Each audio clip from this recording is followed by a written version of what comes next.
Hello, you are listening to the Natural Healing Show for UK Health Radio. I'm your host, Catherine Carrigan, medical intuitive healer, Amazon #1 best-selling author.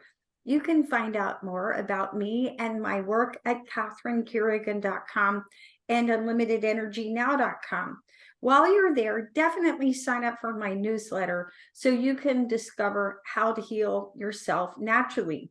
Now, our guest today is Wendy Laidlaw.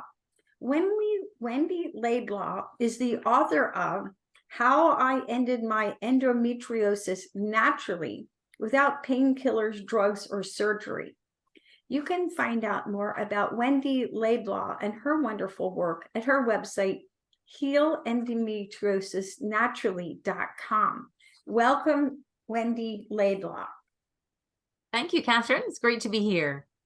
So Wendy Laidlaw, what exactly is endometriosis? What a great question. Well, endometriosis is when the lining of the uterus somehow migrates and finds itself in the abdominal cavity of a woman. And of course, when it's in the abdominal cavity and it bleeds, it sheds and bleeds inside there's no escape. Normally inside a uterus, when the lining sheds and bleeds, it has an escape. Of course, when it's endometriosis, there's various theories as to how and why it gets there, whether it goes back up the fallopian tubes or whatever. For whatever reason, it's kind of irrelevant at this point for diagnosis. If there's endometrial deposits over the abdominal wall or intestines or ovaries or fallopian tubes, then it's classed as endometriosis, and it causes the most excruciating, debilitating pain for decades for women, and cysts, fibroids, the whole shebang.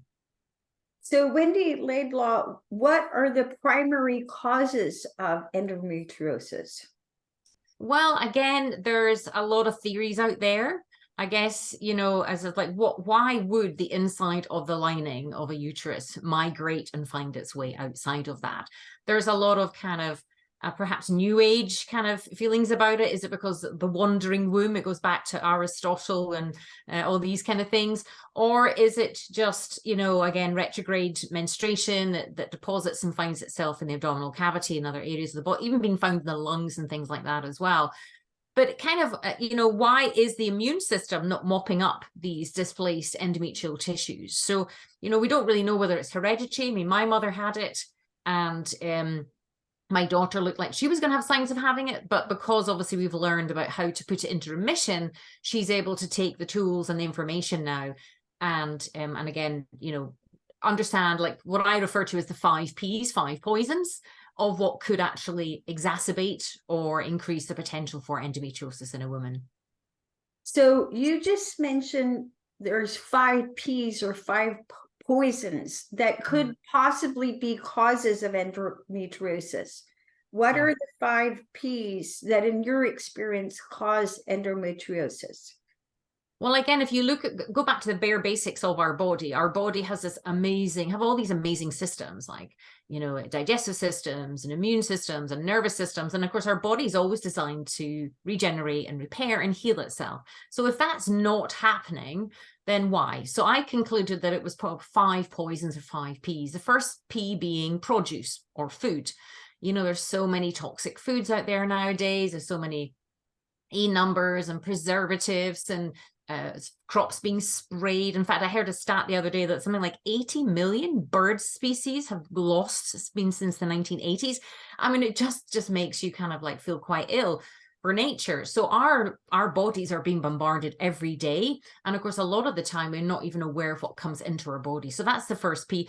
And what I found with women with endometriosis is actually wheat on its own. Wheat flour can be one of the most inflammatory and irritable food sources. So sometimes I'd say about 80% of women, if they read my book and they just swap wheat out in their foods, they actually can get, almost a remission, reduction in pain pretty quickly. And that's amazing. I'm going to interject.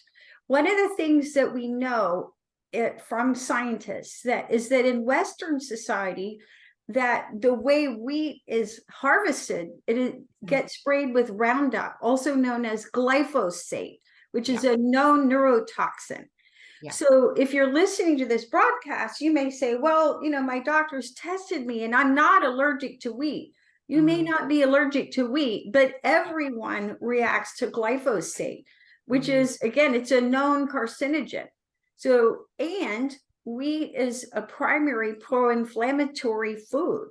And in my work as a medical intuitive healer, I often look at, what are the dietary causes? Yeah. And every food that causes inflammation is going to cause some disease of itis, whether it's arthritis, endomitis, any kind of rheumatoid arthritis. So, all right. So the first P of your Well, five. it's great that you know that, because that's the thing. A lot of people they aren't aware. And of course, wheat flour is in everything, even in sausages and ice cream, for crying out loud. So the first P is produce. And and obviously there's things like soy and dairy and sugar and things that we know all that, but that can be overwhelming for women if you kind of say, swap everything out that you're eating. So we just start even with wheat. If you just swap out wheat for even gluten-free, wheat-free stuff, that can make quite a significant difference for the intestinal tract, reduce inflammation, and support the the immune system to do what it wants to do, which is to mop these things up and clear up. The second one is products, things you put on your hair and your nails and your skin and all that stuff. Again, full of parabens and SLSs, all these toxins and chemicals, perfumes, essential oils, all these things that just add. It's kind of like the layer upon layer, the last straw that breaks the camel's back. All these things start to compound. And then there's things and again, I'm going to interject. One of the things that we know from natural healing is that your skin is actually your largest organ. Yeah. And so you never really think, a lot of us think about, what do I put in my mouth? But you don't realize that your skin is absorbing absolutely everything that you put on it. And absolutely. When you're talking about toxic chemicals, all toxic chemicals, such as in conventional perfumes and makeup products, are going to disrupt your endocrine system and disrupt your hormonal balance. Okay. And even things like washing powder is one of the most toxic, because it sits on your clothes, it sits on your skin, it's absorbed through your skin. So exactly. So the third one is property. You could be living in a very kind of sick building syndrome. You're next to electrical pylons, electromagnetic fields, Wi-Fi, the list goes on. There's even all these chemicals sprayed on, fire retardant things on your sofas and stuff in your paint. So again, you get women to really have a look at what's in and around in their environment, in their property as well, surrounding property. And the first three I say are fairly easy, and I say that kind of tentatively, because obviously for any changes to happen in health, you require lifestyle changes. There's going to be changes needed in some degree or another. But it's the last two, and being a medically intuitive healer, you'll get this, is the last two are people and past. And it's the kind of these, I talk about people because, again, oh my goodness, how many toxic people are there out there in the world that are all self-obsessed, self-focused, will throw you under a bus, to get their way and things like that. So how to identify them, and then how to navigate and manage them in a way that you can kind of push them out to the periphery, or you can choose whether to do slow contact or no contact, and noticing how it affects your nervous system and all these kind of things. And then the past, equally, what has maybe happened in the past that perhaps you haven't viewed or even considered it to be either a small T trauma or a large T trauma, because everybody's slightly different. We're all very much in the Western world kind of have this, let's just keep cracking on that stiff upper lip and, and positive thinking, which has its place. But if you haven't processed what is deeply suppressed in the subconscious, it still plays out in your nervous system, digestive system, hormonal systems, all these systems that, are triggered by sight, by sound, by smell. And sometimes these things can be so subconscious and unconscious that, I recommend a very, very simple tool like morning journaling to really start to increase your awareness. I believe if you're aware and you become awake, then you're halfway to identifying what these poisons might be, to take back power and control. If I put, I don't know, was it 9 different main medical conditions over and above endometriosis into remission? I have none of them now. And it was using these 5 Ps as process that I abide by now.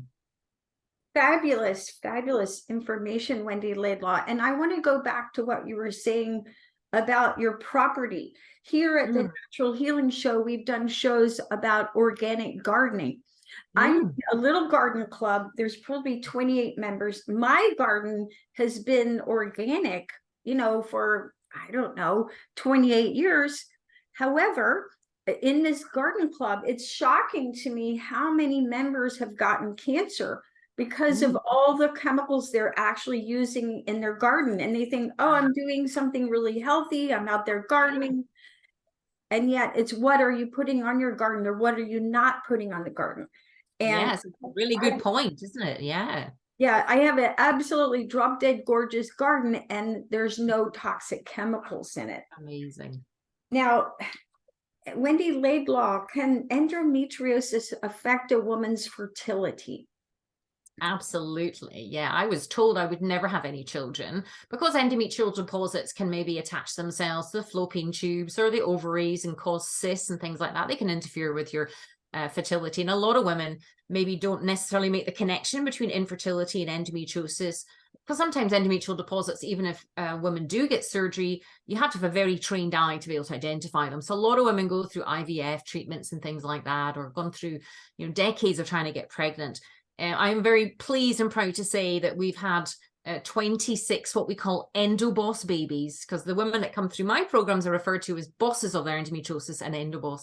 So we've had women who were told, like myself, I've got 2 children now, and they're 9 years apart, and I was told I would never have children. So I want to say to those who are listening, if you've been told you'll never have kids, well, if I can have 2, and then it's possible. But it can affect it. And again, addressing the 5 Ps can really make a big difference to how your body can, get pregnant and maintain the pregnancy. Because it's one thing falling pregnant, it's another thing, again, keep making sure your hormone levels, your progestin, things like that, are up to a certain level, they can actually maintain a pregnancy to its full as well. Now, here we are at the Natural Healing Show for UK Health Radio. So, Wendy Laidlaw, what is the difference between the way that traditional medicine, Western medicine, treats endometriosis and the way that natural healing treats endometriosis? Like, if I went to a medical doctor and I had endometriosis, what would the doctors likely tell me to do? Well, I think that, again, the doctors are just a byproduct of their training. So the training establishments train doctors in pharmaceuticals and drugs and surgery. So by the time a woman does tend to go to see a doctor, she's probably been suffering decades, because women tend to put up with a lot of pain and think that pain with a period is normal, which it's not, by the way. But by the time you go and see a doctor, the doctor, I know in the UK, doctors only get 2 weeks of training in gynecology in their general medical field, which is just shocking given like the percentages of women in our population. But they're going to put, women on drugs or painkillers. And then by the time they're maybe referred to a gynecologist, then the gynecologist is trained in surgical procedures. So that tends to be, and of course, the problem with that, the challenge with that is they're not getting to the root cause. They're just merely trying to, inverted commas, manage symptoms. And of course, not actually get to the root cause of why these symptoms are surfacing in the first place. So if a woman went to a medical doctor, what sort of surgical procedures would a doctor typically recommend? Well, at this point, it used to be a laparotomy in my days, and I had 6 laparoscopies on top of that as well. So it would be a laparoscopy. I went down the mainstream medical route thinking that's what you did. I didn't know any different. So hence why I now do what I do. And I'm saying to women, there is another way. So obviously the gynecologists are trained to cut open women, but it's going to be a very invasive procedure when you're moving the intestines around and the bladder around and the ovaries and whatever to burn off or lacerate any endometrial deposits or remove any cysts. There's just horror stories galore that we tend to hear, of the side effects and things and the mistakes, the slip of a hand and things like that. They've even got robotic arms now. It's Da Vinci robots, like having a surgical procedure by RoboCop. It just, just defies belief. So, but again, women don't know what they don't know. And this is why it's important for women like us to share with other women that there are other options so that they, because invariably, again, here in the UK, a lot of gynecologists are men. They've never even had a period, so they're just a byproduct of their training. They get recommended to have laparoscopies, which again can be quite invasive. But again, in average, I think on the analysis that I've done, it's about 6 to 8 weeks before the symptoms and things all come back, the cysts and things like that. So it's merely just trying to manage symptoms at best. And going back to what a woman might experience, so a woman who has trouble with fertility could potentially have endometriosis. Can endometriosis cause severe period pain? Absolutely. I mean, again, it's interesting is I was brought up to believe that pain with a period was normal. That's just being a woman, dear. That's what my granny said. That's what my great granny said. That's what my mum said. That's just part of being a woman.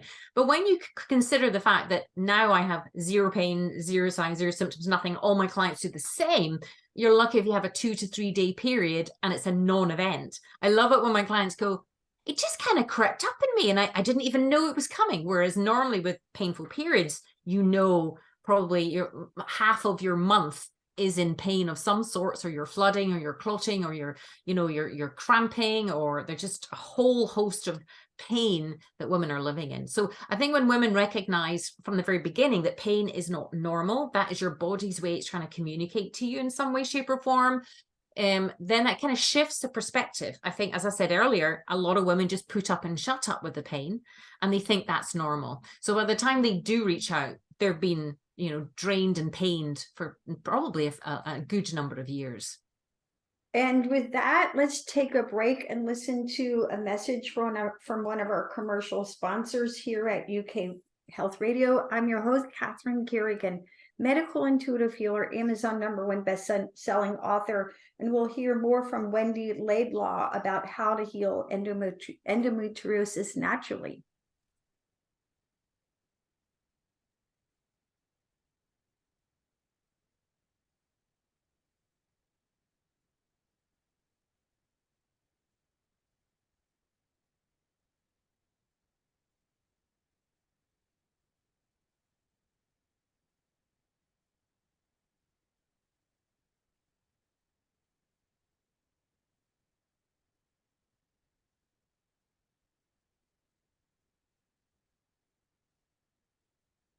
Wendy Laidlaw, author of How I Ended My Endometriosis Naturally Without Painkillers, Drugs, or Surgery. As a medical intuitive healer, when I'm working with someone with endometriosis, literally the first place that I'm going to start is by changing their diet. How does a pro-inflammatory diet contribute to endometriosis? And how, in your opinion, do women need to eat in order to heal endometriosis? Well, I think a pro-inflammatory diet does what it says on the tin, and again, I'm sure you know this, a lot of clients you work with, they don't know what they don't know. So our job is to get them in the know and trying to make these changes very slowly, very succinctly, so that they not only just like going to the gym for a couple of weeks and expecting to be kind of Miss Universe, but making these dietal changes so it becomes easy and it becomes part of their everyday lifestyle. So again, there's so many foods like we talked about with wheat and sugar and soy and things like that are inflammatory. What I do with our clients is I get them to start writing down what they're eating, and slowly help identify, because I think once it's written down, it's really easy for clients to recognize immediately, oh, I ate that and then I had pain, or I ate that and I was constipated, or ate that or I had, upset stomach, all these different things. So from a dietal perspective, it's really important. What I normally try, and again, you'll know this, is very few people are eating enough protein as well. We need protein. There's amino acids to help regenerate and repair the body cells. So I get a woman to have what I call power shakes, have them in the morning. So they're having pea and rice protein powders, multivitamin, macro greens, because again, a lot of people, because they've been having a lot of inflammatory foods, their digestive system's impaired as well. So they're not actually absorbing any nutrients and they're nutritionally deprived of what they need. So that's the main thing. And then just keeping a record of what they're eating. Really, wheat is a big no-no with me. That's the big #1 no-no. And we can get clients over that and they get a reduction in pain, like we just talked about. They're not having painful bowel movements. They're able to have a reduction in pain and then eventually zero pain. All the while we're just checking and tuning in. I mean, obviously we know what the main inflammatory factors are, but what I found in experience is you can't say to somebody, swap everything out because they just feel sad and down and depressed. It's just little by little, little becomes a lot, as the Tasmanian proverb said. And then they start to really notice and pay attention. Wendy Laidlaw, you and I are in 100% agreement. I think the way that it's raised in the US and the Western society is just the devil as far as aggravating pain. So here's the way I explain it. So I came up with this saying, because you have to say things in a way that people remember. So I came up with this saying, which is, nobody in their right mind eats cats. Nobody in their right mind eats cats. What are cats? Caffeine, alcohol, tobacco, sugar. Caffeine, alcohol, tobacco, sugar are all pro-inflammatory foods. And then what I call friends of cats, fried foods and gluten. And just like regular cats, if you think you're in charge of a cat, you're wrong. And it's sort of funny because when you get the cats out of your diet, you feel better. People tell me I eat less the way that you tell me to eat, and I'm not hungry, right? Whereas when I eat my other way, and so anyway, so reduce or eliminate the cats. And then you want to eat an anti-inflammatory diet. So this is going to be your fruits and vegetables and your clean, pure water. And another thing that Wendy hasn't mentioned, but I'm sure you will agree, is microwave. When you microwave, it's a disaster. Throw it in the trash. Exactly. I don't have a microwave in my home. None of my clients do. Again, I'm sure when you start to learn about this, you're shocked that governments, that societies are pumped with all this information about things, and we aren't told. And once you wake up and become aware of this, you make the changes because you're frightened not to. Yes. And I have to admit, I own a microwave, and I use it for one purpose, which is to heat up my neck warmers in the evening. So I heat up my neck warmers and put them around my neck, and then I feel cozy. But why is microwaving so terrible for you? So every cell that's alive spins clockwise, okay? When you microwave food, and I've even had clients, they go to the store, they spend gobs of money buying organic food, and then they come home and microwave it. I'm like, oh no. Yeah. When you microwave the food, it reverses the spin of the molecule, and that drives toxins deeper into the cells. It basically sets you up for cancer. Yeah. So you want to reduce or eliminate the cats. Throw away your microwave, unless you're like me and use it for your neck warmers, and increase your fruits and vegetables, and drink more pure water. Absolutely. Now, one of the things that I point out to my endometriosis closest clients, or literally any woman who's got period pain or pain in her female area, is that your digestive organs are literally right next door to your female organs. And so if you've got inflammation in your digestive tract, that's going to affect your whole female system. Absolutely. Right? Well, I mean, that's interesting, isn't it? Because some people can buy organic, as you say, but they don't have enough, their digestive system so impaired from antibiotics and painkillers and drugs and stuff, and all these other inflammatory, pro-inflammatory foods, that they're not actually absorbing and digesting the foods that they're able to put in. So that's one of the first things we look at, is get a lovely simple home test, which is a baking soda test, just to test how quickly they burp. Have they got enough stomach acid to break down the pathogens and the bacteria that are coming into their body, and to help, obviously, the plumbing system remove and expel any waste out as quickly as possible, but also to absorb the nutrients that are coming in as well. And I will teach everyone, there's a real simple way you can test to see if you have enough stomach acid, all right? Now, I'm teaching both on video and audio, so I'm going to demonstrate it for my video folks and discuss it with your audio folks. So on the left side of your body, if you go straight down from your nipple, and both men and women have nipples, and then you go in on the ribs, there's an acupressure point, okay? And you want to test both the right and the left side. Now, on the right side, if you go straight down from your nipple inside and you rub that point, if that point is tender, that is an indication your body is deficient in hydrochloric acid. And you compare it to the same point on the left side, okay? So if that right point, you go straight down from the nipple into the ribs, on the edge of the ribs, and you rub that point, If that's tender, your body is probably deficient in hydrochloric acid. HCl is so critical because if you're not producing enough HCl, you're not breaking down your protein, number one. And number two, you're not killing off bad bacteria such as H. pylori, which is a class 1 carcinogen that causes ulcers. And number three, you're not producing enough stomach acid, and you may have systemic candida, systemic yeast infections, right? Yeah.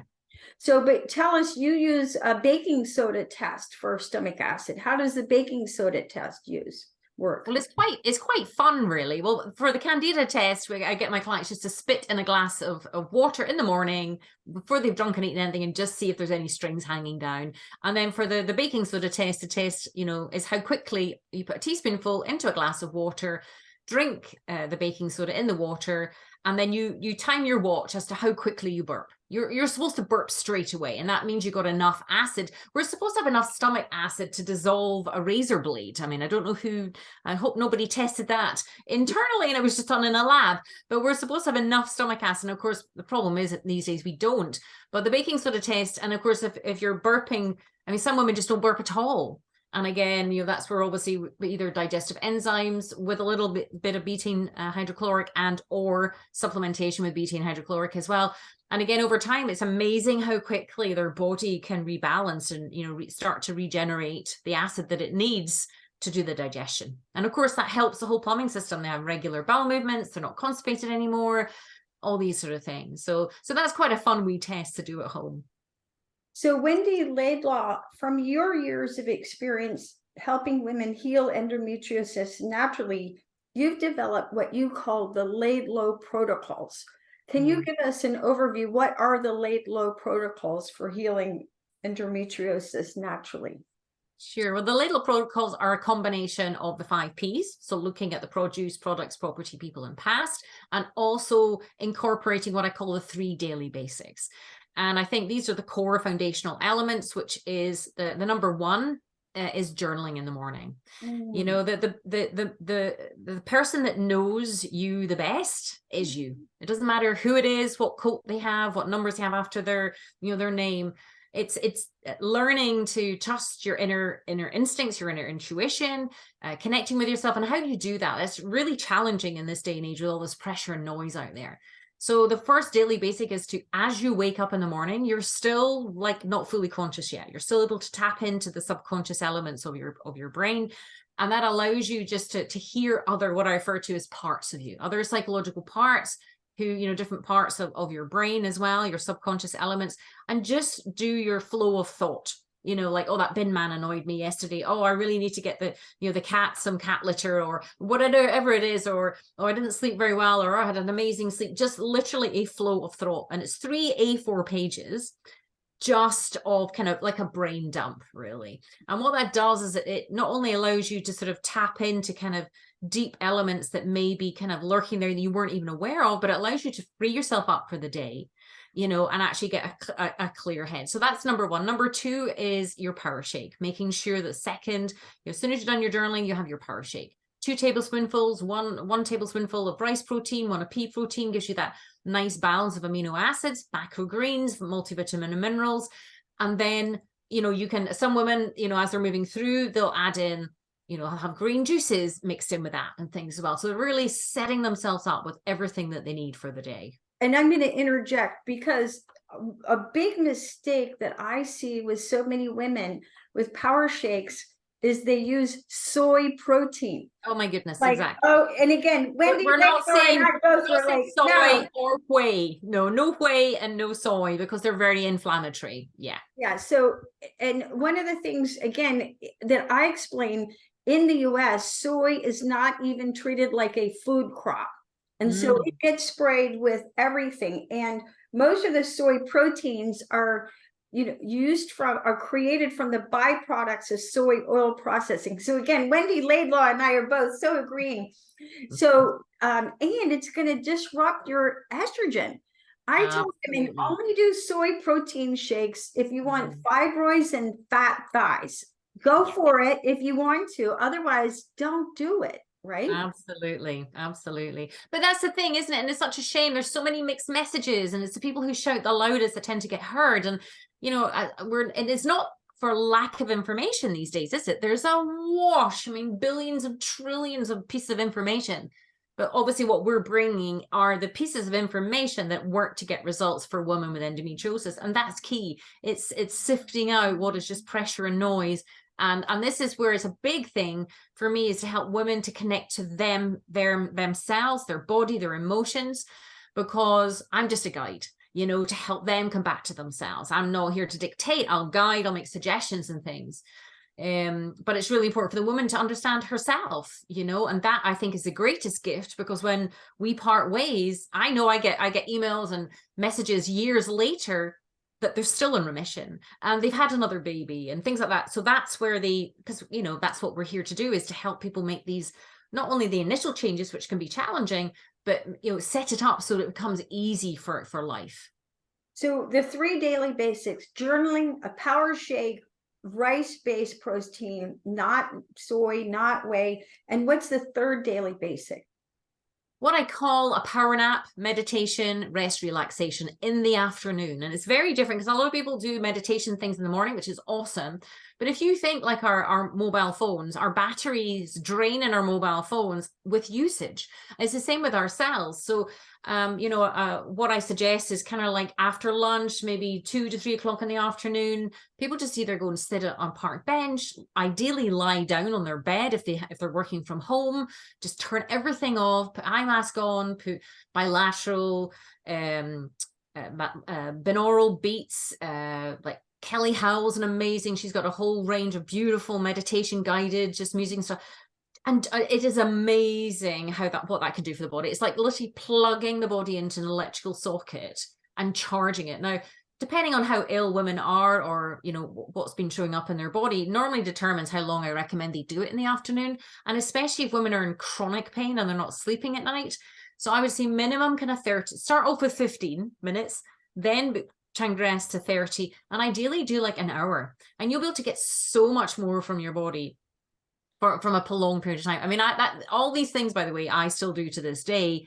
After we've had our call, I'll go and do meditation before my next call, so that I can be, really charged. It's kind of like respecting our bodies, because we want to get so much from our bodies and our minds and our emotions these days. But if we're not taking care of it, then it starts to scream and show up signs and symptoms. So journaling, power shake, meditation, these are the core foundational level basics that sustain the kind of lifestyle and the changes that we want to make. Beautiful information. And Wendy Laidlaw, I really agree with you, especially on that afternoon nap. One of my 10 books is called Unlimited Energy Now, and it's all about how to rebuild after a burnout. And when you've had potentially decades of pain from endometriosis, your adrenals are burned out. When you're in pain, your body's secreting all those stress hormones. So you're mentally and physically and energetically depleted. And pushing yourself doesn't work. The adrenal glands make a major downshift about between 3 or 4 in the afternoon. I always joke the British people have it all figured out because they drink caffeine and eat sugar for tea, right? But a better way, now that you know that caffeine and sugar are pro-inflammatory, is to take a power nap or meditate. I love that suggestion. And even better if you can get out in the sun and lie on the grass and really connect with nature and do that as well. Of course, it's not so easy in Scotland, I may add. And with that, let's take another break and listen to a message from one of our commercial sponsors here at UK Health Radio. I'm your host, Catherine Carrigan, medical intuitive healer, Amazon #1 bestselling author. We're listening to Wendy Laidlaw, author of How I Ended Endometriosis Naturally.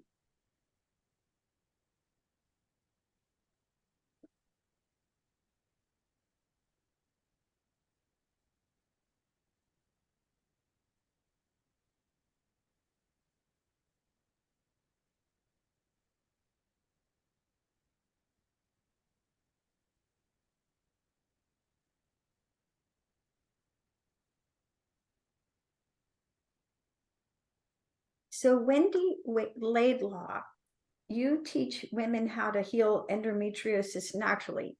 In my work as a medical intuitive healer, I always talk about every disease happening on all 5 levels: the spiritual, mental, emotional, energetic, and physical. So there's no illness that only happens on the physical level. In your opinion, what is the spiritual message behind endometriosis? I love that question. I think you're absolutely right. And I think it's such a shame that more of the mainstream medical aren't even trained in that, even to tune into that. I think the spiritual element is invariably, well, if you think of disease, it's dis-ease. There's dis-ease going on the energetic levels, on as I'm saying, subconsciously, there'll be perhaps conditioning or trying to conform or trying to be different than who you are at your core in your soul. And this is where, again, with the women we work with, it really is about helping them connect to their authentic self, their true soul, their true light, what they were born, that they had to hide and suppress. If you think of endometriosis, it's the heart of the South. Invariably their true selves have been shoved down, and they've conformed and they've adapted and adopted to their environment and their culture. And this is where, again, with some of the work from the spiritual side, it's really about connecting to our different parts. We have lots of different parts of us. What I mean is, like, our little us, our adolescence, our adult, higher power, whatever you want to call it. There's all these different parts within us, that our working part, our mother part, our girlfriend part, or, we have all these parts, and they have different needs, different wants, and different roles. So from a spiritual perspective, it's about, a lot of these parts are fragmented, and what we're trying to do is really integrate them, to hear them, first of all. So identify them, hear them, and then integrate them. And then become this whole person, not seeking externally to be filled up by a job or money or a material thing or a partner, but to be whole as a person and whole with your soul, because if you can identify the parts, then you become whole. And that's what most people, I think, in their soul are seeking. And that's why disease tends to show up from a spiritual perspective, is they're detached and disconnected from what their soul's purpose is, in my opinion. Great information. I'm going to share some additional insights from my work as a medical intuitive healer. So in your body, you have energy centers called chakras. The second chakra, which is basically below your belly button, which is the area that gets affected energetically by endometriosis, that center is where we're supposed to balance our sexuality and our power. And sometimes women cut off their sexuality by trying to be too powerful, or they shut off their power by trying to be too sexual. So it's really about finding a balance between our personal power and our sexuality. Secondly, in my humble opinion, not that I know anything, and I'm going to be completely politically incorrect, women are not just human beings who menstruate. And we live in a culture that is very misogynistic, right? And, we think, oh, things are so much better than they were 100 years ago. In some ways, yes, right? But so many women are trained to survive in our culture by acting like men. And when you act like, as a woman, when you act like a man and you run on adrenaline, you're going to deplete yourself so completely. So I think part of what we have to do when we're wanting to heal our endometriosis, in addition to all the great information Wendy Laidlaw has put together in her protocols, is to really deeply honor your femininity and deeply honor the divine feminine. And remember that the world needs yin energy, all right? There's yang and there's yin, right? And all human beings have yang and yin energy. But when we really honor our divine feminine and really honor who we are as women, then we can come into our power and balance our power and our sexuality naturally. But I think that's where the people in past are very important, of the P's, because if you've grown up in a very dominating, dogmatic, narcissistic, misogynistic family, for example, you learn to be passive and you learn to be a people pleaser, you know. So again, and what I found, a lot of women with endometriosis, they have this fire, they have this strength, but they've had to suppress it. And it's how to get them comfortable with putting boundaries in, for example. They don't even know what a boundary is, you know, because they're having to navigate, you know, the toxicity that's around them. So I completely agree. It's absolutely finding their voice, but it's how and why have they lost their voice in the first place, or not even found it. You know, people say, oh, you lost your voice. They didn't even have it, you know. And it's and then it's what people tend to do is they split to the other side. So it's, you know, suppression to aggression, and that's not what we're looking for. We're looking for balance where they can be assertive rather than aggressive, you know, and they're being suppressed, that they can be, you know, they can suss out and smell the toxicity and have the tools in which to protect themselves. Because for women to come to the forefront, for women to be successful, they need to have a good connection to self, you know, like an oak tree. You know, they're so rooted and grounded into the ground, and they have the strong core so that they can bear fruit and everything else. And there might be winds and there might be, you know, lightning hit their tree, but they're so strong in their sense of identity and who they are that it doesn't matter what anyone else is thinking or saying, because they're allowed to say and do whatever they want. But as a woman, they can show up in the world authentic, true to themselves, and know what they think and feel, not what they feel that they should do to keep other people happy. Great information. And one of the ways that I encourage women to connect to their divine feminine self is to journal. I agree with Wendy Laidlaw. Journaling is such a powerful tool. To spend some time journaling about what your divine feminine self actually needs. Now, when you grow up in a neglectful or traumatic or abusive household, people get accustomed to neglecting your needs. The only way to be happy in life is by meeting your needs or having your needs met. And there's a difference between a need and a want. I may want to go to Paris, but if I don't go to Paris, I'm still going to be okay. But I need enough sleep. I need spiritual family and spiritual companionship. So really tuning into what are the true needs of your divine feminine self. And as you learn to nurture your divine feminine self, then you will not need to create illness in that particular area of your body. I mean, I think, you know, I think it's important to say that nobody consciously creates illness. Disease comes up because of what is deeply in the subconscious. And I know in my own journey, I didn't have a clue what my needs were, except for to keep everybody happy in my life. And I had so many balls juggling. I thought that was what I had to do. And that's what we're learning to separate from, you know, what are your thoughts, feelings, and needs of all your different parts, because you have different parts within you of which to identify. Now, Wendy Laidlaw, as you know, so many people, when they think of natural healing, they think about herbs and natural healing remedies. Are there any particular herbs or natural healing? I mean, you and I agree that you have to start with the big picture first, that everything in your protocol.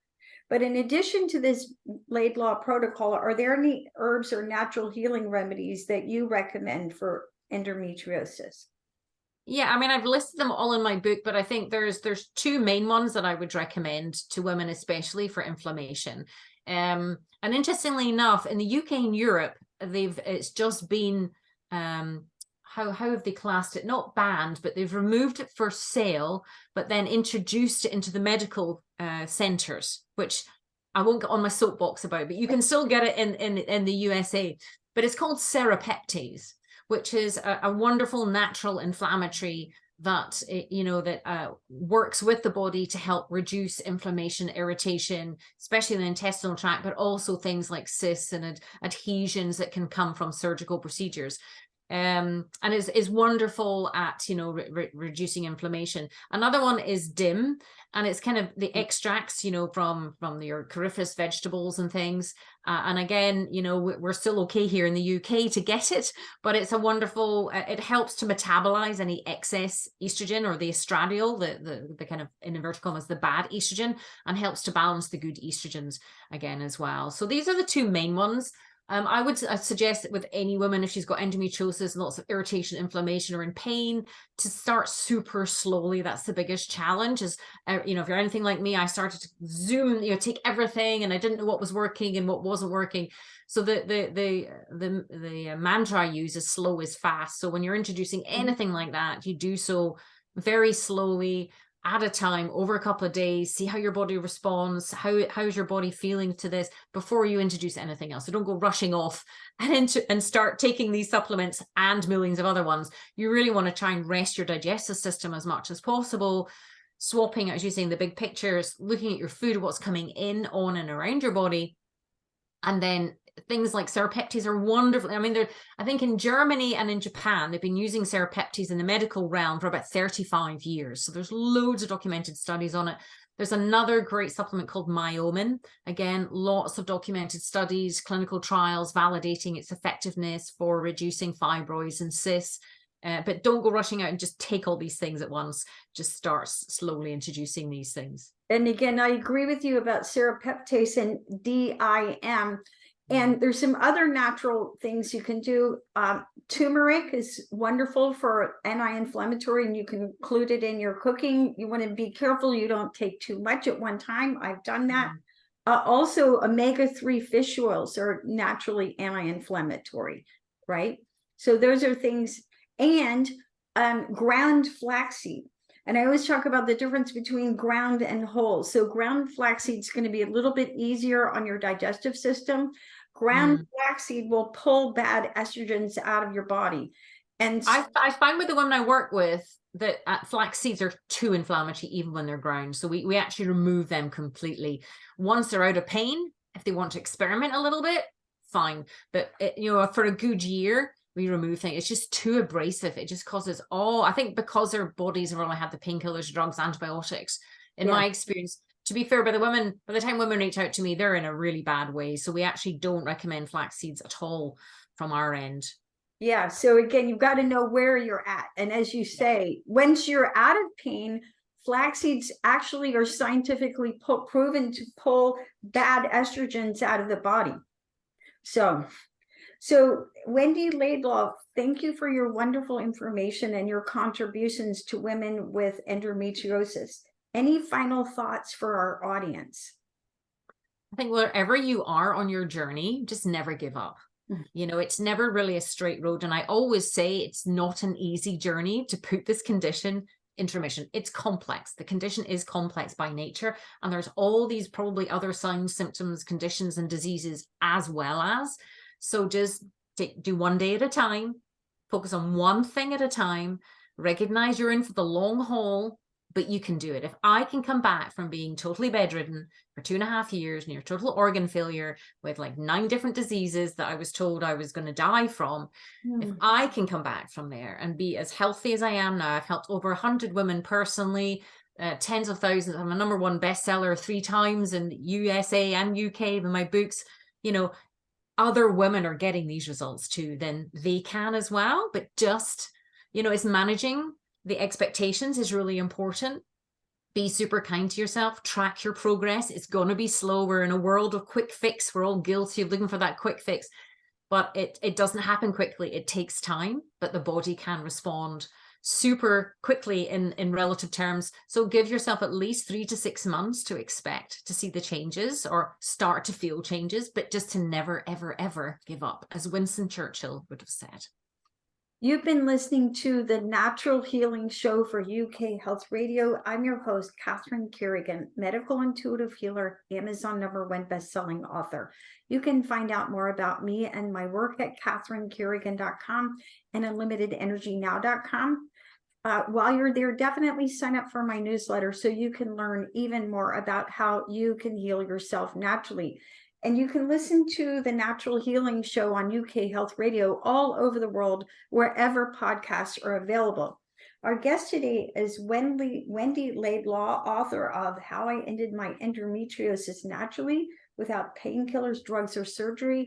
You can find out more about Wendy Laidlaw and her wonderful work at healendometriosisnaturally.com. And remember, if you are suffering from endometriosis, You can heal yourself naturally. Thank you so much for listening, and we'll see you next time.